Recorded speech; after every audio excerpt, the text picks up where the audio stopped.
Hello, everyone. I think it's one of the really wonderful things to do is to sit down to meditate. I think it touches into some of it relates to or it is connected to some of the more profound aspects of being a human being that are often overlooked if we spend the day distracted, spend the day preoccupied. And that if we can learn to stop everything in a certain kind of way, stop the busyness of the mind, the preoccupations of the mind, the spinning of the mind, that we have an opportunity to connect and feel the depth of us, or that which is at the core of us, or that which has the most integrity, or the most greatest sense of peace and well-being. And it's a great thing that to do this. So today, we're still on the week of focusing on delusion. And today I'd like to offer you what could be considered a little bit of a maybe advanced practice, so don't feel like you have to do it well. But maybe it'll give you a taste of something that will help you appreciate the absence of delusion, or if not the absence, the opposite, the prevalence of delusion in the mind. And this meditation has two stages or two steps. First is the warm-up step, just a kind of the way of getting started and warming up, getting settled, preparing ourselves, getting ourselves ready for the second one. And so to engage in the first one with interest and a certain dedication, like, okay, this is worthwhile, and let me kind of think of this as going through the warm-up exercise. And so give yourself over to it the best you can. And then the second stage is to sit and meditate, doing nothing except allowing awareness to be open, allowing awareness to be present for whatever wants to come into awareness. And the awareness in this circumstance, the knowing, the awareness, the mindfulness, is with a mind that doesn't move. The attention doesn't get directed anywhere. Attention doesn't move from the breathing to a sound or to, anything. All those things can be known, but the mind doesn't move. The mind is not trying to do anything.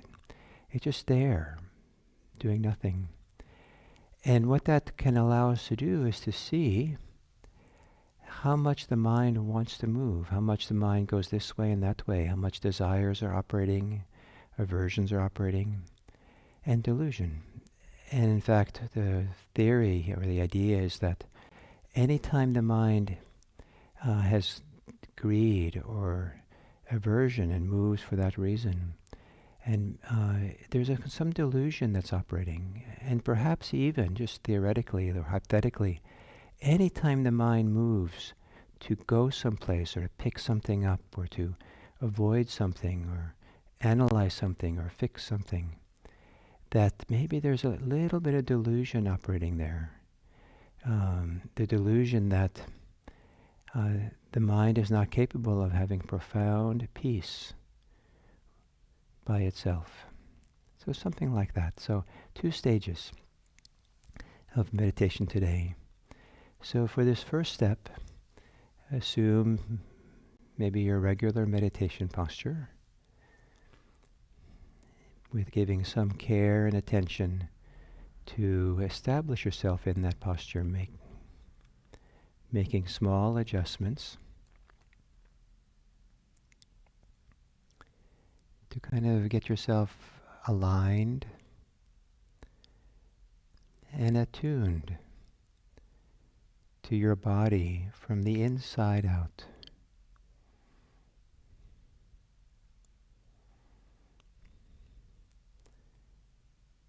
And to gently close your eyes and giving yourself over to it, giving your attention over as if it's the only thing you need to do. Take a few long, slow, deep breaths.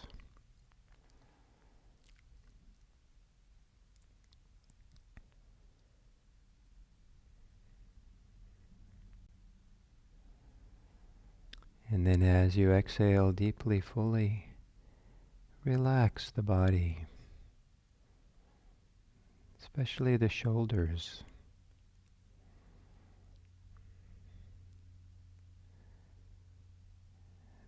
The whole upper torso, let it settle and soften.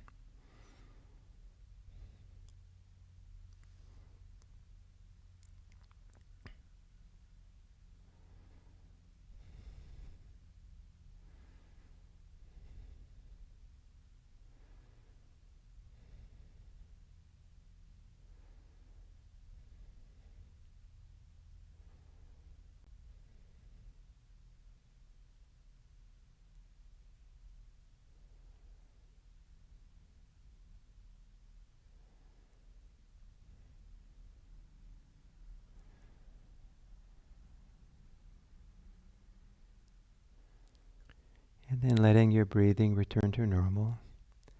And again, also, as you exhale, maybe a deeper softening, relaxing, first of the face,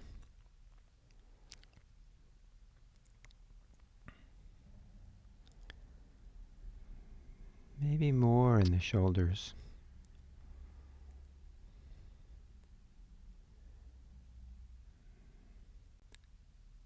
and in the belly.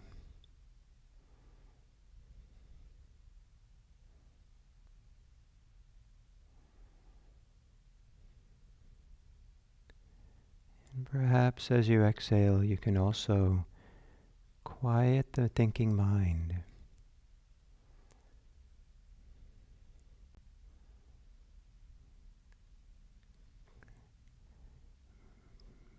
Allowing the thinking mind to calm a bit, slow down.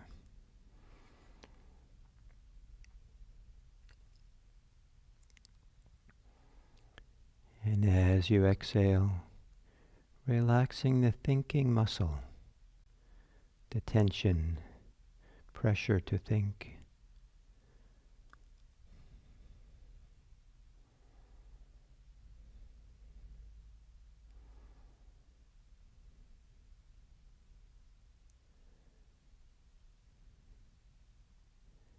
And then to settle in to the body's experience of breathing. Not so much making a lot of effort to stay with the breathing, but to, as you breathe, to shed the concerns for thinking. As you breathe, let the thinking recede, like a boat moving through water that doesn't stop for the water, but somehow just keeps going straight. And the water just washes off the side of the hull and is left behind. Stay on the breathing and let your thoughts recede in the wake. And this first step of meditation is to let the thinking mind settle and quiet by just staying closely connected to your breathing.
exhale, gently, maybe sweetly, soften your body. A softening wave through the body.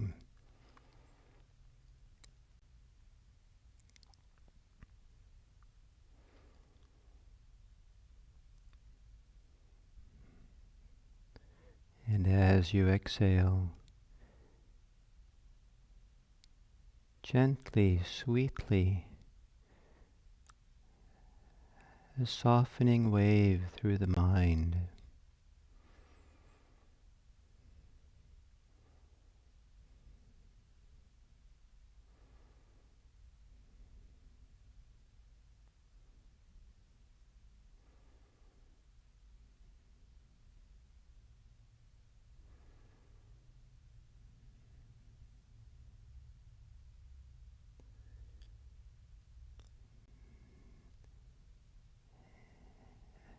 As you exhale, let there be a simple softening in the exhale. And then at the end of the exhale, let there be a stillness, a silence, a kind of momentary pause where the mind becomes quiet, letting go of thoughts and concerns. And for a moment, awareness just is without any rush of thinking and thoughts.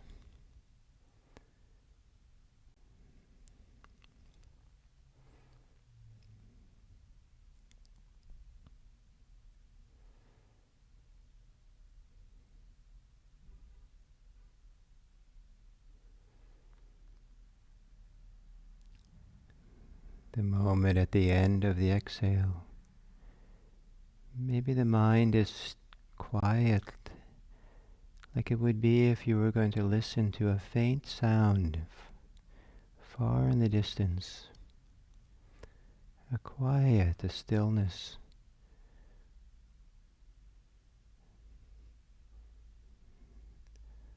Where awareness just is for a moment without any doing on your part.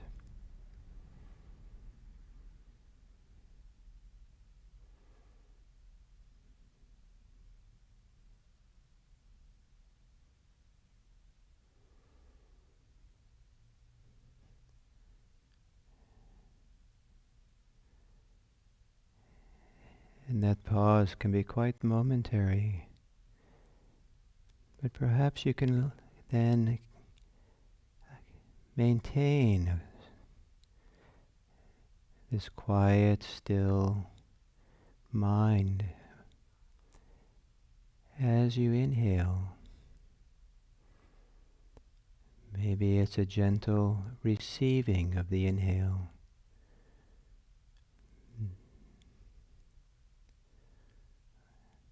Where the sensations of inhale fill the space in the mind that is normally filled with thinking and thoughts.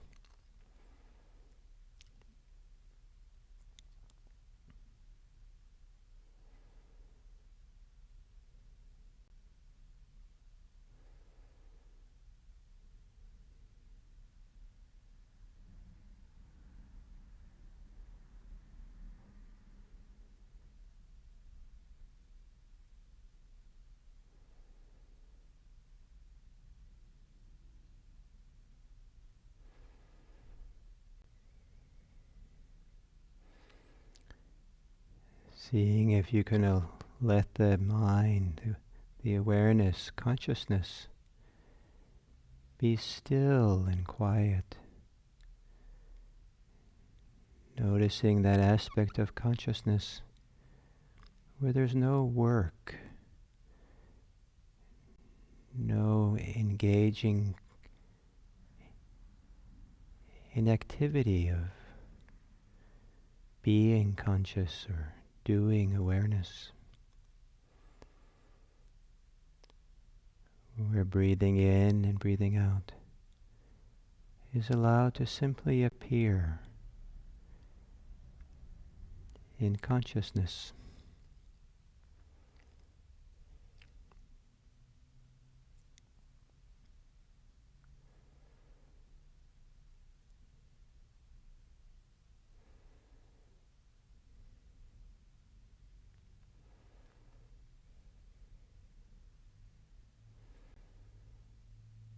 And then letting go of any focus on the breathing.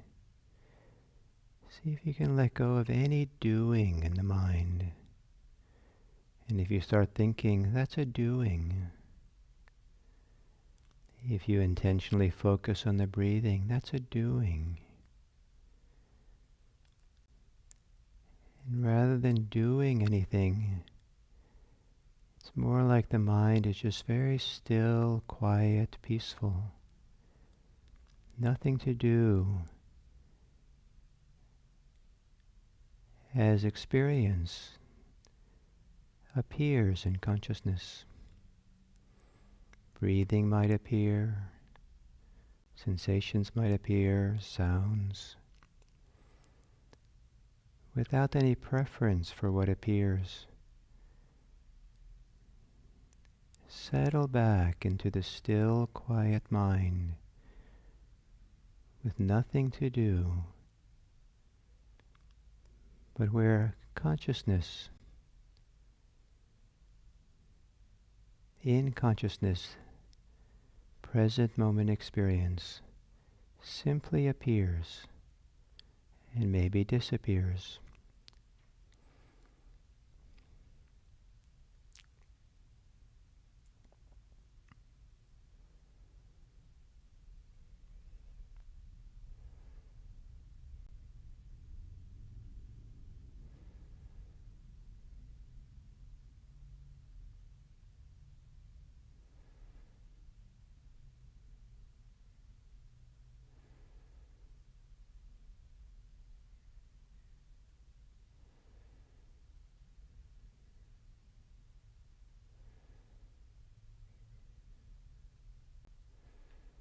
And if in this way of practicing, it highlights how much the mind wants to do, then the exercise is working. You're seeing clearly the doing momentum of the mind.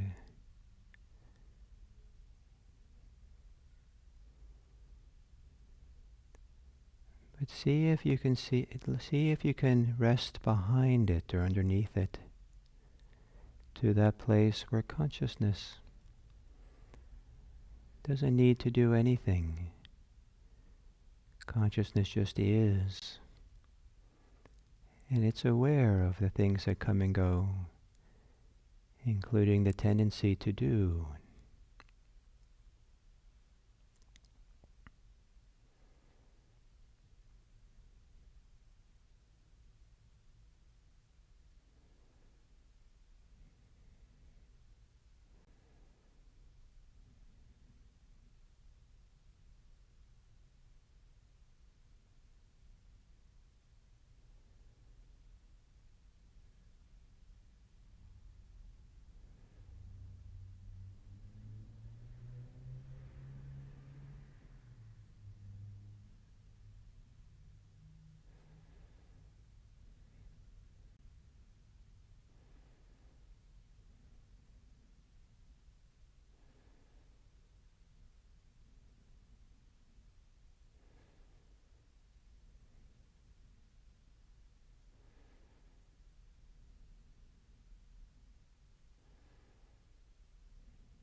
If you're thinking, you're probably doing and involved in it. See if the mind cannot be actively involved in anything. The awareness not involved. Except that phenomena appear, disappear in consciousness. But consciousness itself is unmoving.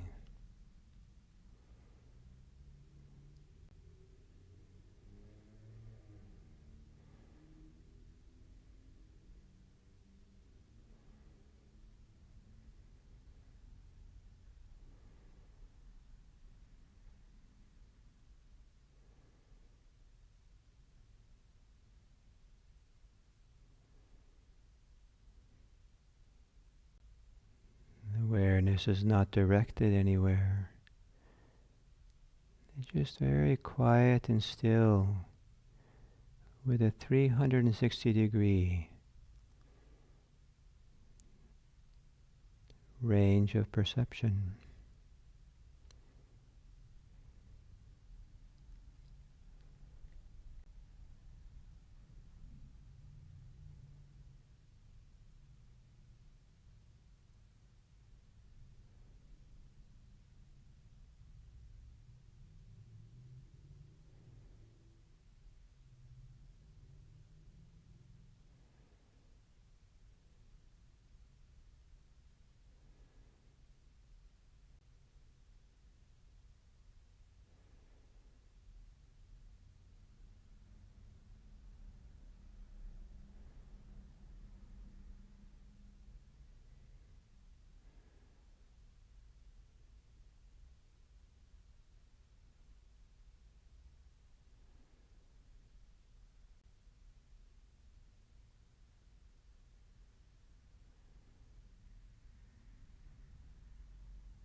And in the last minutes of the sitting, continue sensing or maybe even imagining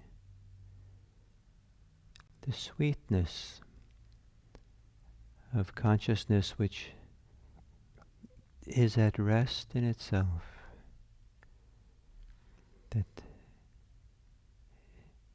doesn't have to work or do anything or avoid anything.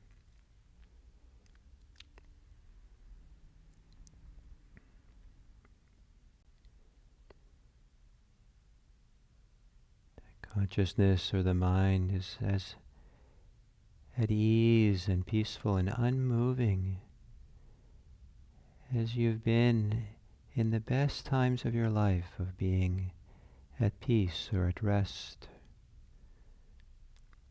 Maybe a time when you've finished the day's work.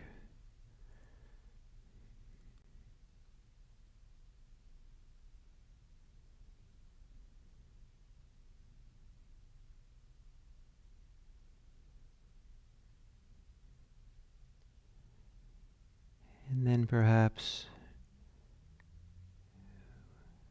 within that awareness,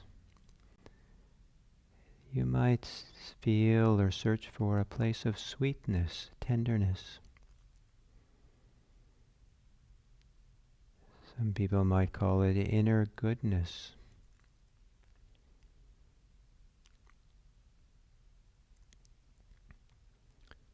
With which now you can become aware of the people in your life.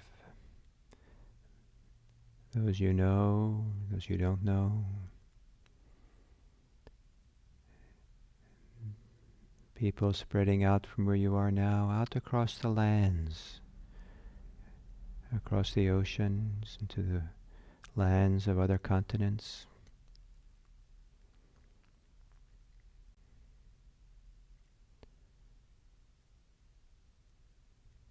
And to take a few moments to appreciate the basic humanity of all people.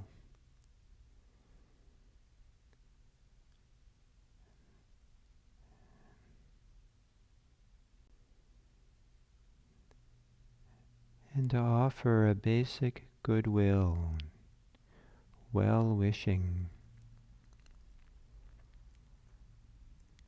for all beings.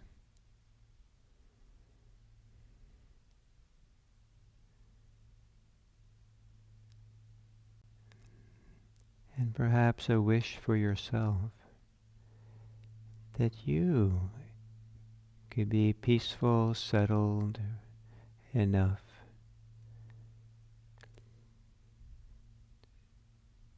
to care for the welfare and happiness of others without that care being agitating or any pressure with it. May it be that you care for the welfare and happiness of others in a way that's easeful, that actually is nourishing for you.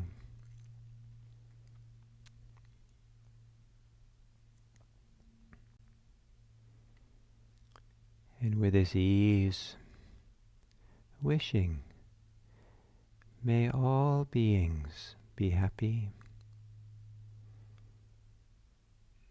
May all beings be safe. May all beings be peaceful. May all beings be free.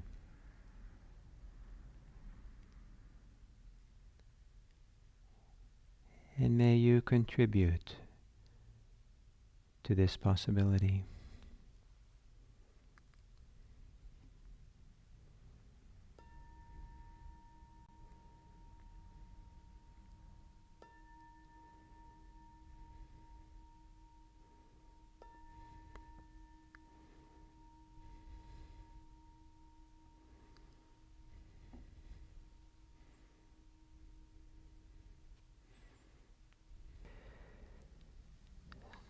So, this will be the fourth talk on the topic of delusion, and it certainly builds on the first three. And the topic that kind of the title of it is composting delusion. And I think of this as a kind of an advanced practice because it does involve it involves allowing delusion to be present. And delusion is one of the primary sources of causing harm in the world, or harm for ourselves. So that's why it's an advanced practice to allow for it, but to do it without getting entangled with it, without getting caught in it, and certainly without being motivated by the delusion. And and so it's an alternative to the attitude or the approach that when there's something undesirable, maybe even unwholesome going on in the mind, that it's an alternative to trying to fix it, trying to make it better, make it go away, letting go of it. And which in and of itself sometimes is the operation of delusion. So for example, there could be the idea that I will only be a good meditator or a good person if I get rid of this delusion. So I have to do something to get rid of it. And there's a lot of baggage, and some of it perhaps delusive, around me, myself, and mine, about who I have to be, operating in the movement to get rid of something or to stop it or fix it. Of course, sometimes it's completely healthy to fix something or let go of it. So I don't want to say it's always that case. But probably there's more delusion in that movement than most people realize. And so the alternative is to not try to fix anything or make anything go away, but without being caught in it. And this is where having a stable, strong capacity of being still or present, especially in meditation where you're kind of committed to not moving or not saying anything during that time. And then it's safer to just allow things to be there. And so if we are present enough to recognize something as delusion, then, so for example, it could be, there's fantasies that involve delusion of grandeur, delusions of how great it'll be if I could do X, Y, and Z, and you've done this so much that you see it clearly. Oh, this is kind of a fantasy world that I'm living in. And so we see it clearly, but we don't try to judge it or judge ourselves for it. We don't try to get rid of it. But we allow it in a certain kind of way. We allow it while we know it is delusion. And that does a number of things. One thing that's very important is that it allows us to become more familiar with this tendency. We get to recognize and feel and sense what this delusion is. And one principle is that you only let go of things in a healthy way when we really understood it. If we let go of things before we really understand it, it might not really be letting go. We maybe let go just the surface symptoms of it and not really what's happening. And there's a lot of wisdom that comes from familiarity and just seeing something over and over and over again. It's a little bit of a bad news, this idea, because it's maybe uncomfortable to see some things over and over again. But in fact, to see it with a non-reactive mind, to see it with without being entangled or caught and without trying to get rid of it, allows something deep to begin happening within us. And one of the things that can arise with that is a very healthy kind of enough already, a healthy feeling that, I don't really value this anymore. I'm not behind it. I'm not motivated by it. I don't care for it. I see that this particular delusion I'm having is not really healthy for me or for the world. And that insight, that real clear seeing like that, is not aversion. It's not any kind of hostility, but it is just a clear seeing. Oh, look at that. It's like if you put your hand on a hot stove. If you do it long enough and become familiar enough with it, you want to pull your hand away. It's like, enough of this. I don't want to do this anymore. And for most of us, that we don't need a lot of time on the stove, on the hot stove. I mean, just milliseconds. We know that we don't want to do that. That's not wise. But some of the illusions of the mind, it takes longer for us to see. Oh, the healthy movement. Oh, this is not for me. And building on that, especially if the delusion continues and we don't necessarily doesn't necessarily stop, it can be a source, a wonderful source, to be motivated to practice and feeling, I don't really want to live this way anymore. I think that the only way I know to really get to the bottom of it, to work through it, is to practice, is to meditate.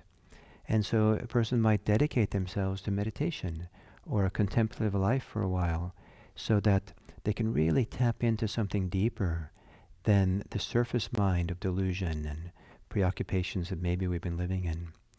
So this allowing of delusion to be there, to become familiar with it, can produce a healthy feeling, attitude of enough already, and a healthy motivation. Okay, I'm going to get serious about my practice. Let me practice more. The other thing about allowing delusion to be there, this composting, or this digesting of it, is that I think it's often useful to think of things like delusion as being a symptom of something deeper. And if we allow it to be there, just without reactions, without being for or against it, it allows something deeper to manifest, or it allows something that maybe metaphorically is a seed within the delusion that's healthy, it's beautiful, to sprout. And maybe it's the opposite of some of the conditions for the delusion to be there.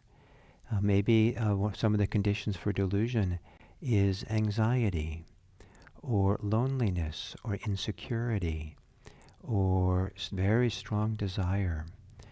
But as we sit quietly and allow the delusion to be there, knowing it's delusion, then we begin recognizing over time that something inside begins to morph and change and settle. And the opposite of those unhealthy movements are there. We can recognize there's peace there that's growing within it. We recognize there's some feeling of security, some feeling of well-being and ease that's kind of growing there, and it's beginning to show itself. That has a lot to do with the ability to sit still and not be engaged and reactive to it. So, and this is very respectful, this attitude, this idea of composting or digesting or allowing things to be so something can be transformed and changed in a deep, healthy way. I like to think of it as being very respectful of life. Everything can be respected. Nothing has to be seen as a problem. Nothing needs to be seen as even in a sense, maybe unnecessary. It's all to be respected as a deep unfolding and working of our humanity, and we have this amazingly fantastic, wondrous potential to move towards healing, to health, to wisdom, to freedom. That it doesn't have to be intentionally worked on. It's not like we have to be the doer of it, as much as getting out of the way for this deeper potential to kind of really show itself, where mindfulness, awareness, this unmoving consciousness that's really present for things, is the field or the soil out of this transformation can happen. And so this composting of greed, hatred, and delusion that I've been talking over this last weeks on Thursdays, I think of it as it also helps us discover this deep respect for everything. A respect that doesn't celebrate everything, it doesn't condone everything, but it's a respect that doesn't condemn anything. It doesn't, disrespect or treat as being just wrong. Whatever is happening for us, in that field, in that container of a clear awareness of what's happening without being entangled with it and without being motivated by what's unhealthy. And that's why I think meditation is such a powerful laboratory, a place for this. So the composting practices I've been teaching these last Thursdays, please be very careful with them. Think of them as kind of advanced practices and little bit dangerous practice, because it's so easy to fall into, to believe we're doing non-reactive, and then believe that whatever's arising from within is somehow wonderful or important or wise, and we should just make room to allow things to just, then some kind of inner intuition or inner deep knowing kind of flow as we get out of the way. That attitude can be a kind of delusion as well. And so you have to be very, very careful with this, that we don't in no kind of way are giving in to something that's going to cause harm to ourselves, harm to others, harm to everyone. And anything that perpetuates other delusions, like delusions of self and self-grandeur and things like that. So, and with the composting practice I've been talking about these last weeks, it's probably, if you really find it valuable or something that's meaningful, it's probably good to check in with a meditation teacher a little bit to make sure that you're on the right track, because it is possible to go a little bit off track doing this kind of practice. So thank you very much, and I look forward to our last talk on this topic, delusion, tomorrow.